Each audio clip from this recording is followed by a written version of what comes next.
I'm going over 4 game changers that are going to double my Etsy sales in 2023. And if you stay until the end, I will just throw in there a 5th secret sauce tip as well. Specifically in this video, we're talking about my second Etsy shop that has had a much slower progression than my first Etsy shop. And I have a full video that I made already previously explaining why the progression of my second shop has been much slower than my first shop. So you guys can check out that whole video after you watch this one, if you're interested. So as you can see, last year for this shop, we did about 175,000. And right now it is September 30th, 2023. So this year, if I switch it to this year, you will see we're getting up to about 230,000 so far for the year. So if we are going to scale proportionally, which it seems like we have been, if I go to my finances, we have been pretty much been scaling proportionally from 2022 to 2023. So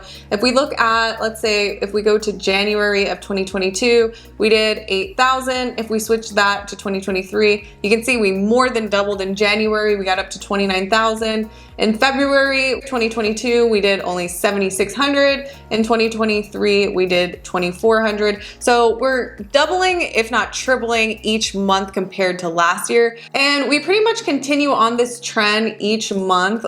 So hopefully, actually, because, you know, October, November, and December are supposed to be our busiest months, hopefully we even surpass doubling by the end of next year. Hopefully by 2024, we can even double that.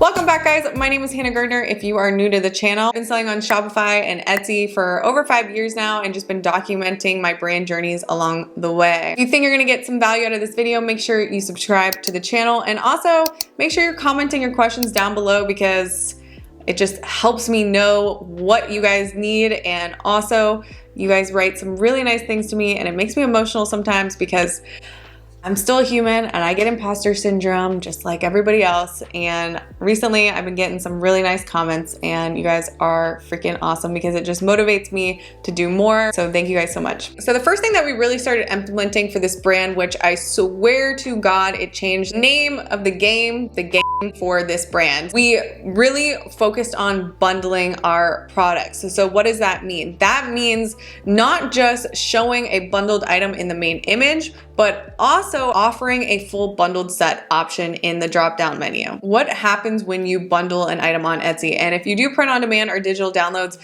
you still can do this in a slightly different way. I don't do print on demand. I don't sell digital downloads. We make physical product goods in America.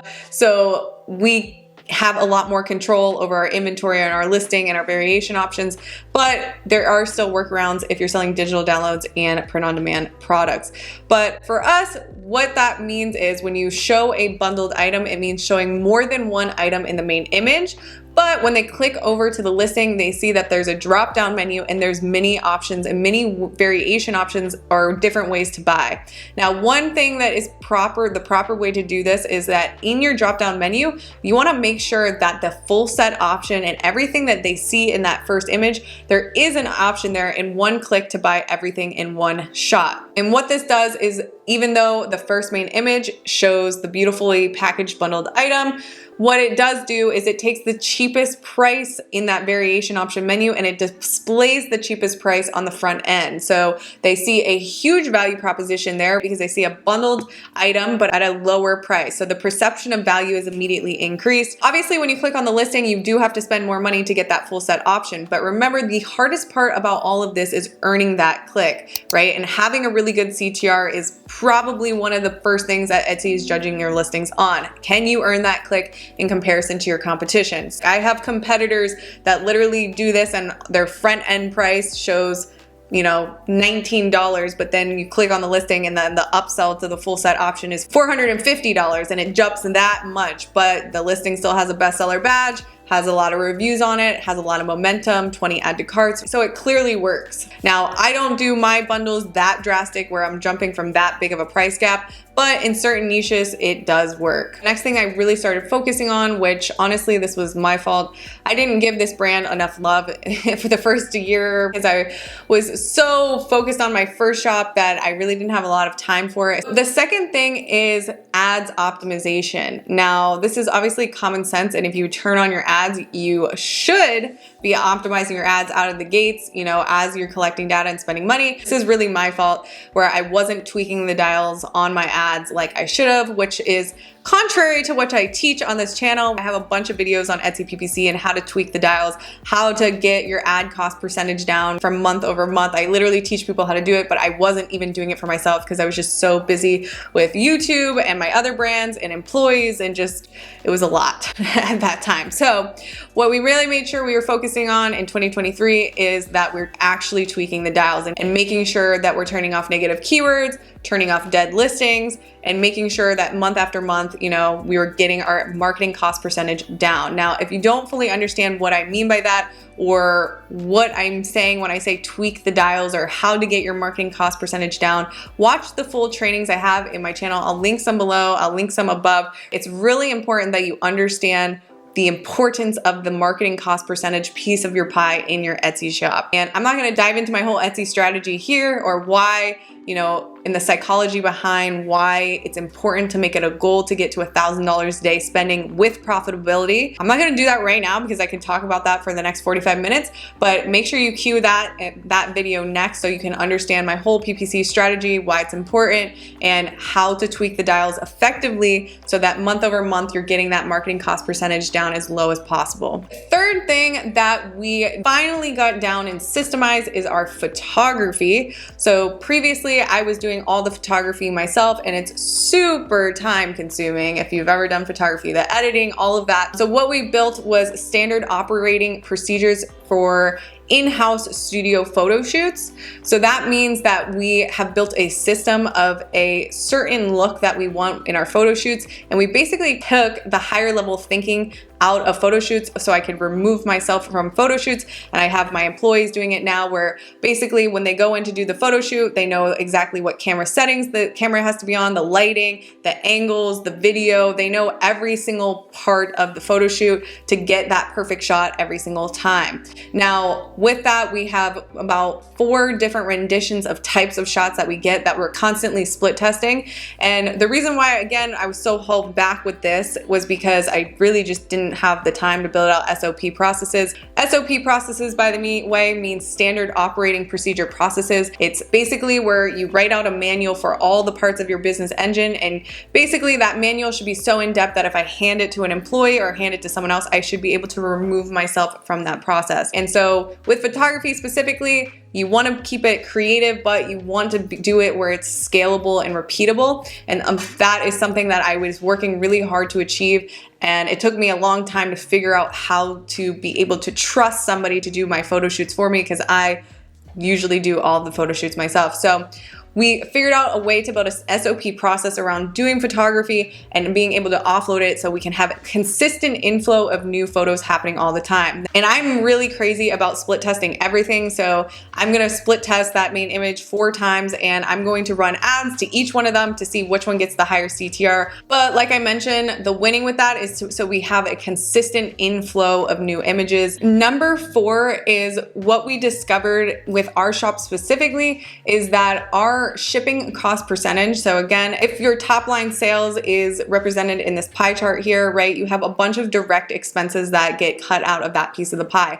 And for us, because we were offering free shipping, we realized that as shipping increased and we were basically eating all of the shipping because we were just giving free shipping away, our shipping cost percentage was getting up between 8 and 12% each month, which is extremely high as a shipping cost percentage. So we actually split tests for 3 months having free shipping versus not having free shipping. And what we discovered for our product specifically is that people don't really care about free shipping or not. Because our price point is so expensive, people really don't care that they have to pay for shipping, especially because our customer avatar is coming into the sale already knowing that it's on the higher end price, they really don't mind spending a couple dollars on shipping. So we don't make them pay for 100% of the shipping, but we cover about half the cost for them. This has helped us tweak the dials on that pie chart there to be able to decrease that shipping cost percentage piece of the pie. And because you stayed until the end, the secret sauce, not really secret, but my last pro tip here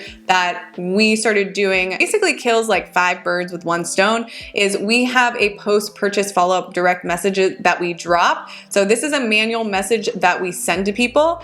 And after each purchase, we are basically saying something like this: thank you so much for your purchase and supporting a small business. You can expect your order to ship between 1 and 2 days, Monday through Friday. We would love to continue sharing our small business journey with you. Please follow us now on Instagram for XYZ offer. This does a couple of things. First, it gets you free followers on Instagram. 2, there is an upsell. So on the off chance that they're gonna continue that conversation with you, make a micro commitment to your store, which also builds loyalty to your store, and follow you on Instagram, there is a chance that they might purchase again because they wanna get the discount. And so what we're gonna do is, after every new follow that we get on Instagram, we are going to actually send them a thank you DM and send them a discount code that is in a link to send them back to Etsy to purchase again. So hopefully you get them on the upsell, you got the new follow, they made a micro commitment or built more brand loyalty to you, and I don't know, there's maybe more than 5. That was like, I don't even know what I'm saying anymore. But you're doing a lot of things in that just by one simple message. And now you also have a new follow on Instagram. So if you're posting a couple times a month, at least you're showing back up in their feed so that, you know, when Christmas comes around or when birthdays or whatever comes around, at least you could be more fresh in their mind because you'll be, you know, they'll be following you on Instagram. And I did this for my first brand. It worked really well. We built our Instagram to our first 6,000 followers before we even started running Shopify and really running Facebook ads and Instagram ads and Google ads and stuff like that. Like literally the first 6,000 followers all just came from this message. Now for our second brand, it's a little bit different because it's not like a showy product like it is like my first brand is.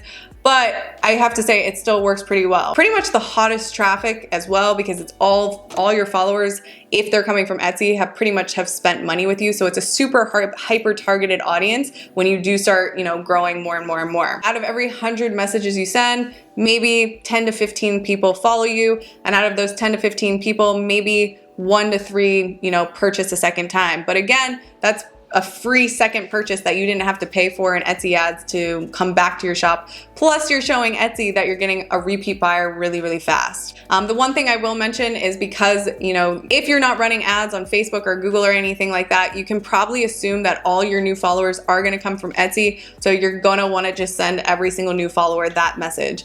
And you can make the discount code look like it's something unique, even though it's probably not gonna be unique. You can make it love 1, 2, 3, 5, 800, whatever you wanna make it, but it's not realistic that you're gonna make a unique discount code for every single new follower. But you can use some sort of copy or language that says, you know, please enjoy this one-time discount code, even though if they got smart, they could probably use it again. But I promise you the benefits outweigh like the 5% of people that actually think that they can use it again and they try to use it again. So you don't really need to worry about that. In my opinion, there's more pros to cons, and I personally still do it. So, all right guys, thank you so much for watching this video. If you think you got value, make sure you comment, like, and yeah, hopefully I'll see y'all in the next video. So bye guys.